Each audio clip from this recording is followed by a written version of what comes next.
For my fourth short video on Mark Room, I want to talk about the definitions. What is it we're actually talking about when we say Mark Room and keep clear and that kind of thing? So first off, the words room and mark room are written in the rule book in italics in slanted writing, which means that they pop up in the definition section of the rule book at the beginning, and mark room actually references room. So room is also in italics within the mark room definition. So room, if you have to give room to someone for whatever reason, you take into account the existing conditions, so more room in crazier conditions, and they talk about maneuvering promptly, so not extra slowly, but promptly and in a seaman-like manner. So you must not be incompetent. You have to show a seamanship, but you don't have to be a superstar. So if there was a way of getting out of the situation by doing something incredibly athletic, that's not required. You just have to be seaman-like, whatever that means. Then the definition of mark room has been cleaned up in 2025 since the last rules. So now mark room means that you give the boat with mark room, you give them room to sail to the mark, room to leave the mark on the required side, and room to leave the mark astern behind you. So let's take some examples here. First, let's have boats coming in on starboard. Green 2 has right of way over red 1 here. So actually green 2 doesn't really need mark room. They can sail around the mark no problem. And then another one could be a port and a starboard boat here. Again, green has right of way over red, whether or not they jibe, so that's fine. One scenario where green might not have right of way is if the boats are on port and they're coming in at an angle like this, where it would be awkward for green to jibe. Maybe it's quite heavy wind and waves, so it would be very difficult when these boats are so close together for green to jibe to get right of way. So in this case, first of all, red has right of way here, but once they enter the zone, then it's established that green has mark room, so now green is allowed to sail to the mark, so they could start crowding red, and red has to act promptly and in a seaman-like manner, given the existing conditions, to allow green to sail to the mark, but not to sail into the mark, to leave the mark on the required side and leave the mark astern.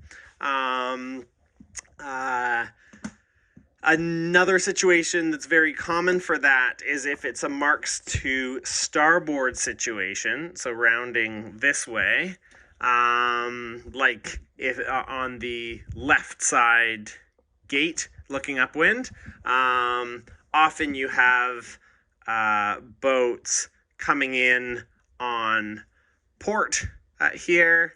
And for example, red might be on starboard sailing to the mark. Green might be on port. Maybe green manages to jibe onto starboard. Doesn't help. They're now the windward boat by the rules. So green does not have right of way here. But once green gets mark room, even in this situation, when the first of the boats gets into the zone, green gets mark room. So now green is allowed to sail to the mark and to leave the mark on the required side, and to leave the mark astern. So I talked about not needing mark room if you have right of way, but there is a limitation in a lot of situations, 18.4. So here, maybe let's make the right of way boat green.